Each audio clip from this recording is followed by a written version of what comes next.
powerboat at full speed is like nothing else on Earth. The drivers who understand that develop an understanding of everything else. That the risks of climbing in the boat can outweigh the reward. That it isn't done for the people on the shore. And that, compared to the weightlessness of hurtling across the surface of the water, little else matters. There is no notoriety, no age, and no time to second guess at the crown of a wake. Only a driver and the craft that surrounds them. Here, lifetimes are measured in seconds, and every lap conjures a memory of the first time behind the wheel.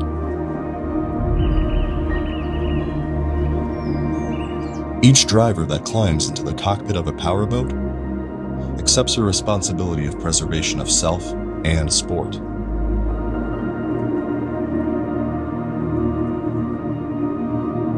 The Hall of Champions represents more than a great driver. It forges a bridge between our past and present.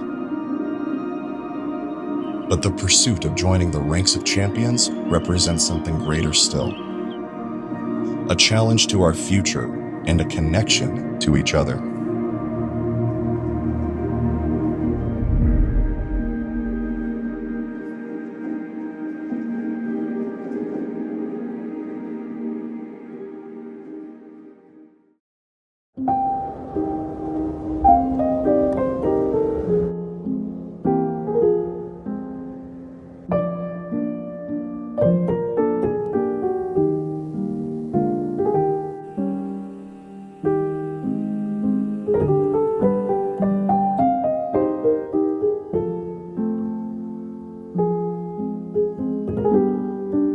My name is Ed Hearn, and I have been in the APBA Hall of Champions 19 times. The APBA is a membership organization that has sanctioned powerboat racing in the United States for over 100 years.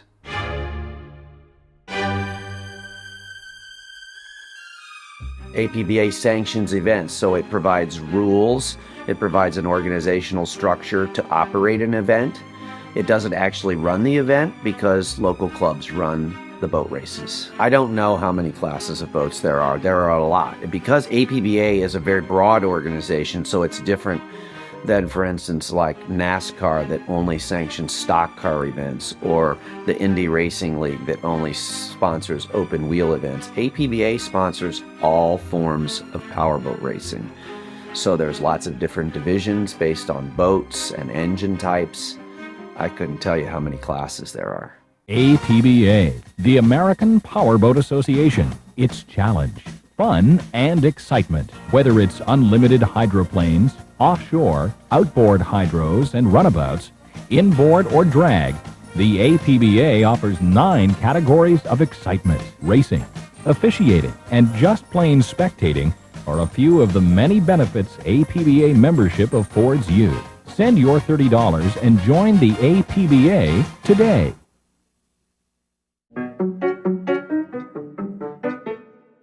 The history of the sport's super important. The sport dates back to 1903 with the Gold Cup boats, and you can track history back to a time after the war where every kid on the block had a stock outboard because you could go to your local marina and pick up a Mercury and build the boat at Popular Mechanics, and it progressed into those guys got into the bigger boats, and everyone they're striving to race the Miss Budweiser, and there was a time where boat racing was your biggest sport out there because there wasn't anything to compete with it. The sport for us started in at the turn of the century, really 1904, at the start of kind of the great American century, and powerboat racing was a huge thing. And as life went on, World War II started. At the end of World War II, all those great Allison engines had to go somewhere, and they came into the sport of hydroplane racing. And that was sort of the golden era of hydroplane racing, and it reflected a lot that was going on in society, in that we had Horace Dodge Motor Car, racing boats. We had Bill Boeing, Boeing Airplane Corporation, racing boats. We had Henry Kaiser of Kaiser Steel, the guy who built all the Liberty ships that won the war. Movers and shakers of the country were also getting together to race hydroplanes. And it was a huge sport. And when I say huge, to give you an example, in 1955, When the population of Seattle was 445,000, we had over 500,000 people show up at the race. Well, originally, APBA honored its great drivers for the year with the Golf Hall of Fame, and it was a sponsorship award. A little bit of the history is we had the Gulf Oil Hall of Champions, and they ran that for years. But in I think it was 1974, because of the oil embargo, they got out of sponsoring the Hall of Champions. And so we had this hole now. What are we going to do to honor drivers in a significant way for great accomplishments during the year? And Fred Miller came up with the proposal for the Hall of Champions. And today, the Hall of Champions is a big deal. It is the pinnacle of a driver's career. But it wasn't always that way. When it was first started, they held the championship awards event at a boat race, and literally drivers were crawling out of their boats and then coming to a podium and receiving their awards for prior year's accomplishments. And now we set it at our annual meeting, and we have a sort of a boat racing version of a black tie event, but it wasn't always that way. And I think that is because it's been supported by not only Fred Miller, but also APBA and the drivers. The drivers have made it a big deal because it's important, because it shows an accomplishment.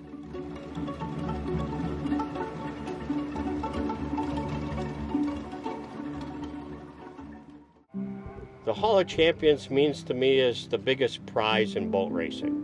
It was formed by my good friend Freddie Miller, who passed on, and he was with me when I first won my first one. The first year I was inducted in the Hall of Champions, I got an at-large bid and spent, I think, like 32 weekends that summer racing, every weekend with my dad, jumping in the van, going all over the country. And when I got that phone call saying I was, being inducted in the Hall, kind of relieved that all the hard work paid off, but it just made me hungry for another one, and it was, a true honor to have my name up there with some of the legends of the sport, and, kind of put my family's name in there with them. So the Hall of Champions in APBA means a lot. It's very important to a lot of people. There's various ways to get in, whether it's high points championships, national championships, setting world records. It's kind of the pinnacle of APBA. The people within their respective categories are recognized there, at the end of the season for their accomplishments. So, you've done something special, and you have some very special company.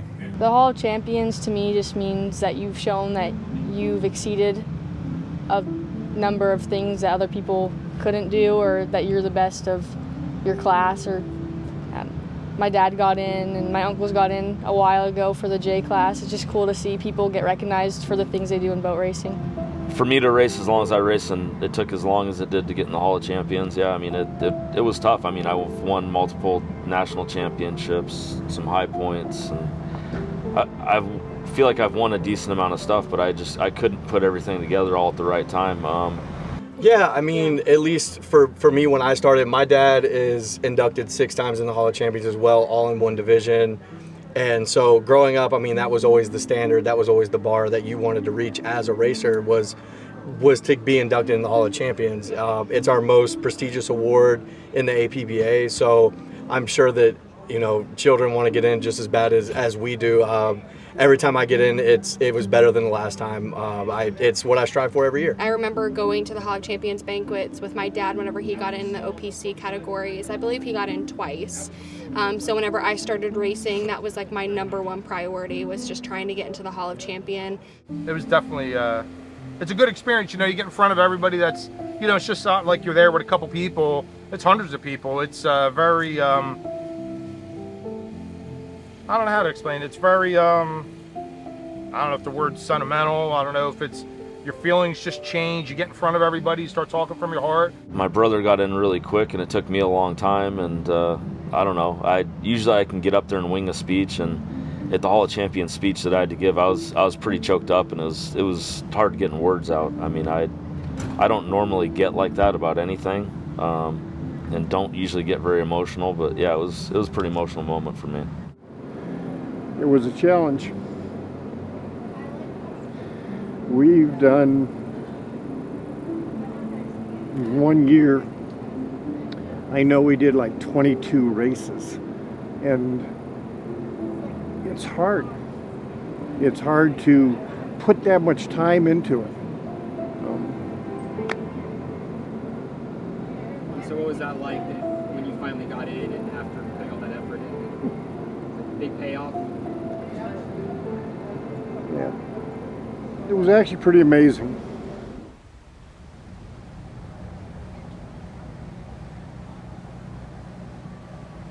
The APBA Hall of Champions, up until about 4 or 5 years ago, you know, being in offshore for 9 years, I never really knew much about the Hall of Champions. And 2 years ago, we got a letter of recognition and notified that we were going to be inducted into the Hall of Champions. Went to the annual convention and to the meeting and to the induction ceremony. And what an eye-opener, you know, to see all the people, the past and then the current guys that were being inducted. It was really, really heartfelt. What all goes into it?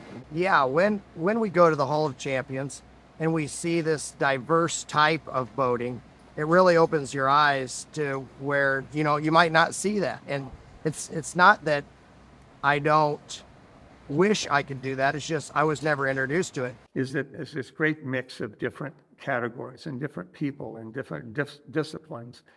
You know, all year, you're pushing yourself, you're sweating, you're spending your money, trying to get things done. And when it comes to the end, and you realize you're very close to that scenario, you push harder and harder.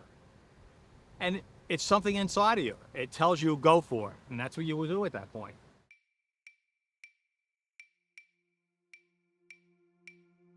For me, one of the things that's so important about the Hall of Champions is it's the pinnacle, but it's a level across the sport in that you have J kids in the Hall of Champions and you have pro racers that are 65 years old in the Hall of Champions.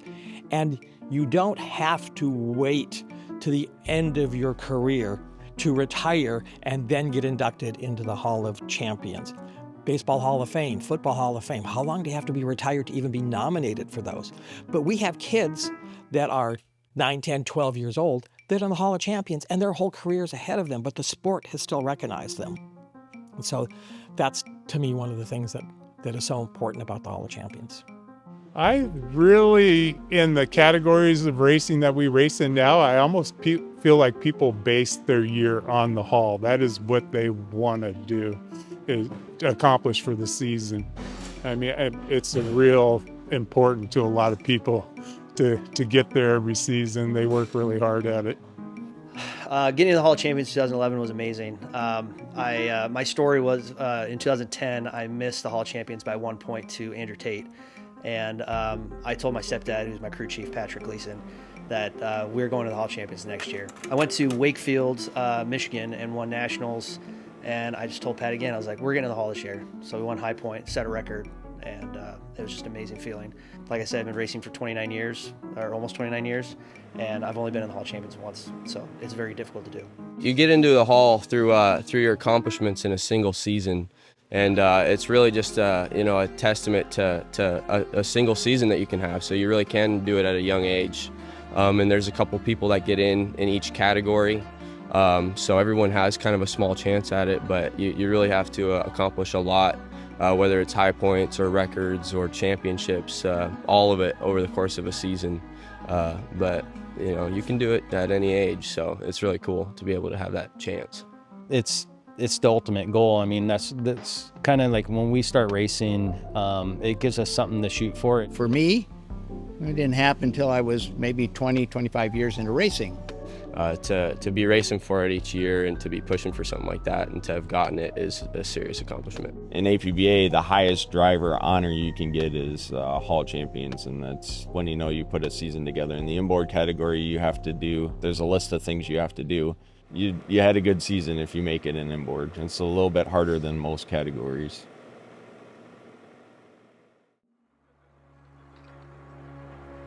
You can't win it unless you're in it.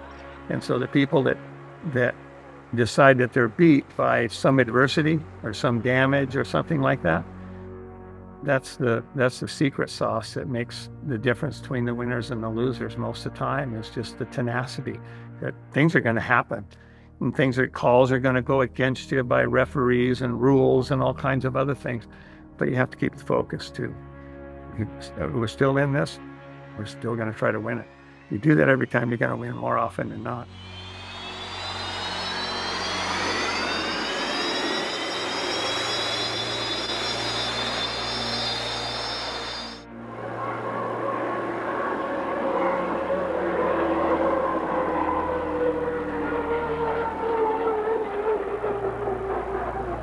You know you're doing something that not many people can do, particularly up at the peak level. The thing best I love about offshore is the challenge of the machine and your mental state in it, because you can't think about anything else than what you're doing. Just the feeling you get when you start racing a boat. As soon as that flag drops, the feeling inside of you, you start pushing yourself to limits you didn't know you had. At the party, it's cool. I love meeting the fans, but I like to go racing. And that's for that 30, 40, 50 miles, whatever it is, I'm out there racing for me and only for me. And that's what's satisfying for me.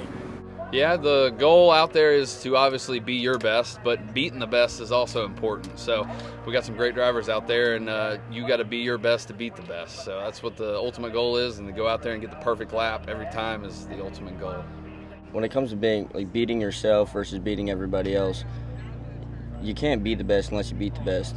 But at the point that you do beat the best, then you're in a game with yourself. It's a race against, okay, can I beat myself? And I think when you first start out, it really needs to be about, okay, improving on each race. When you're young, you're first getting into it, because you're not going to come out and win. It's not what happens. But if you can improve every lap, every race, every heat, then you're going to be overall a better driver, and then you're going to be able to beat those other people.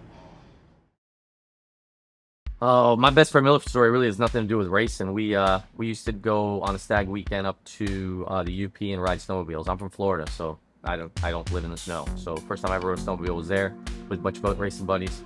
We take off. I was told 3 rules. First rule, stay on the trail. Second rule, if we stop, get fuel. Third rule, if we stop, use the bathroom. Those are the rules. Don't skip any of those things. Okay, no problem. So we take off. Within 5 minutes of the first ride, we're off the trail. And there's a group of 20 of us, so I'm just following, and we're off the trail.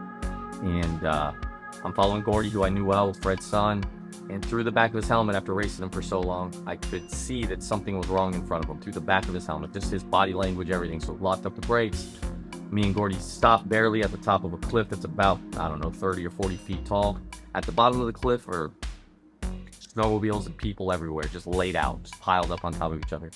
Fred, right before this, went by me he was probably 70 years old at that point, going way too fast for a 70-year-old man. Couldn't even stand up on the snowboard. He was just sitting down. So when he went off the cliff, he bounced off the seat, then off his head upside down, then broke his shoulder, and then was laying next to the thing. And the only thing he said was, "Please don't kill me." It was hilarious.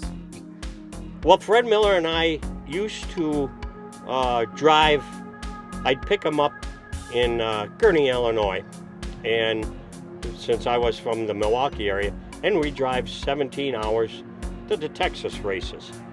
And it was always Fred Miller that got into my cooler while I was driving and snuck out all the sausages and cheese from Wisconsin. And by the time we got there, and right when you wanted to nibble on something during the race weekend, it was all gone. And then Fred Miller behind the van, just laughing and going, "Boy, it sure was good." And it was a character like Fred that just kept us up all these hours of driving, from Milwaukee all the way to Texas and back. When I used to run the Dayton race, I did an impression of Fred Miller every morning at 6 a.m. I'd walk out and I'd turn on the PA, and it was still dark outside, and I would hold the microphone at my mouth and say, "Good morning. This is God speaking. It is time to get up. Registration opens in 15 minutes.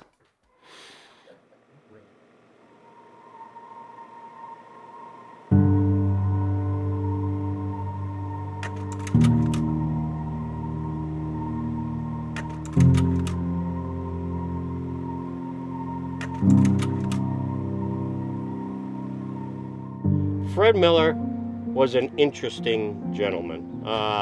He was the sport. He meant so much to the sport. He worked his tail off to make the sport grow and to make it what it is today. Yes, he ruffled a few feathers, but in the end, he had one goal in mind, is to grow the sport. I knew Fred Miller real well. He got me started in the SST 60 boat, and that's where I started. He's the patriarch of the Hall of Champions. He, I think, maybe was in the first class ever. He inducted me in my first Hall of Champions that I ever got in, so that's a special thing for me. But he's almost the godfather of tunnel boat racing, really, when it comes down to it. He was a big-time participant in the sport and so forth. A legend in the sport of boat racing. He had a lot to do, mostly to do with bringing the APBA Hall of Champions back and making that a big deal for everyone.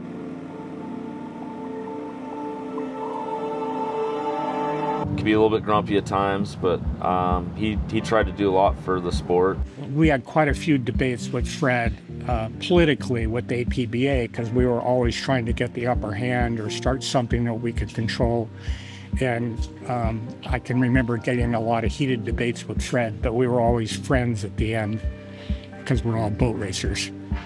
His name is synonymous with the Hall of Champions and APBA pretty much. The newer generations aren't fortunate enough to know as much as everyone else does about Fred Miller, but his dedication to the sport is something that I strive to do and, give back as much as he did. He was a great guy. He was a guy that was really played a big role in the continuation of boat racing and its appeal. He was a great advocate for powerboat racing. He had a passion for it beyond anybody I know. I did know Fred Miller. In fact, Fred Miller, the year I got in the Hall was the last active year that he was in charge of putting that Hall of Champions on. And Fred met me and found out I was driving an open boat still, and he made me promise him I would never drive another heat in an open boat. It was an honor to get to meet him. I first ran across Fred Miller at our first Pro Tunnel Tour race. We went to Chattahoochee, and I got out of the truck, and here comes Fred running up.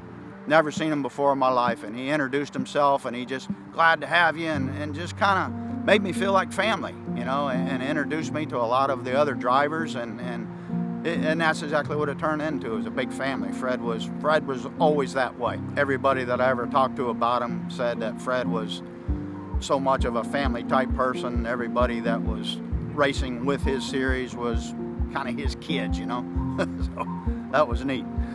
There was a time where when I was younger, I didn't have the money to go. I got inducted in the Hall of Champions and I didn't have the money to go there. And he said, you have to be there, and whatever it takes, I'll make sure you're there. And luckily I found a way, but the man was going to make sure I was there no matter what. And, and I'm thankful for that because it's something that you don't want to miss out on. The sport wouldn't be what it is today without him and his legacy. I think, there's a lot of people here that miss him. Fred Miller passed away in 2017. I still remember the last APBA meeting, which would have been in January, a couple of months before he passed away. Fred was very upset about a new waiver requirement for minors, meaning kids, because Fred was going to begin to help his granddaughter start racing junior hydro and runabout, I'm assuming.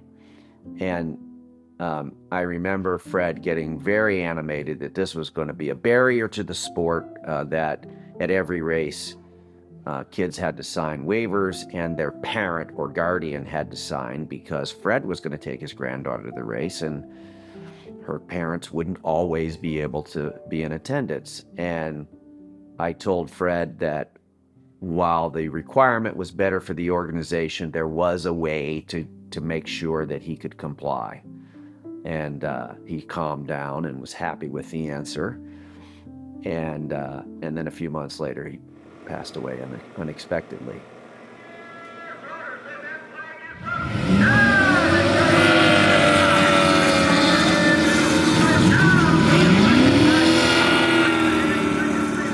For the sport to continue growing and to come back to the level it was say 15, 20 years ago to really start to thrive again. We need a lot more younger drivers.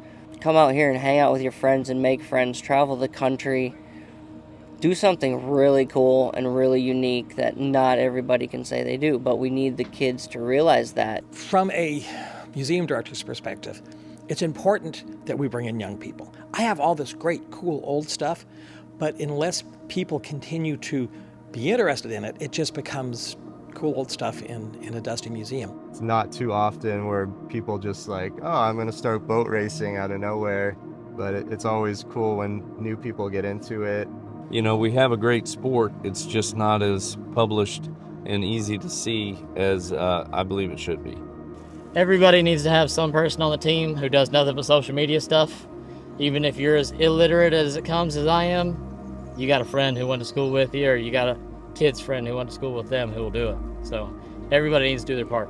I have some social media accounts where I post videos of myself racing and try to get it out there, and I think it actually is super helpful because people comment on my videos and are like, wow, this is so cool, how can I do this, and ask me where I'm from, and I think that's just like probably a good way to get it out there. Honestly, we just need more membership, more racers. We're trying to help ourselves. We had 2 babies, and so in about 9 years they'll be racing as well, and I think that's the biggest thing for our sport is just to get it out there for people. We've always said it's the best kept secret in the world, and I think that we need to stop keeping it a secret because this sport is amazing. I mean, it's a family to all of us.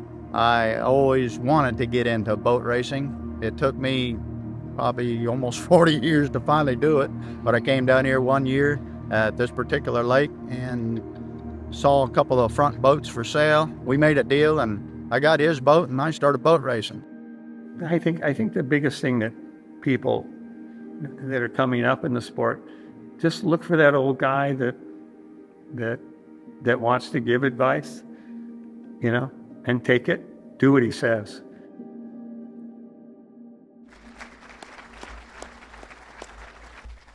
Thank you, Mark.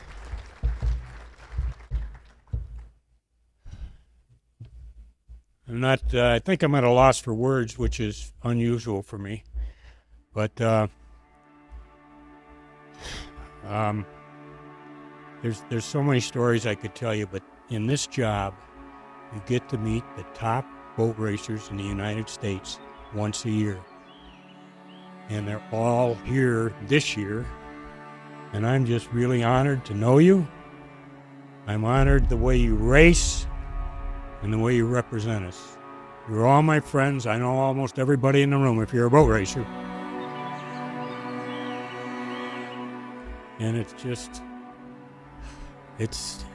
I knew this time was coming, but I couldn't get through it.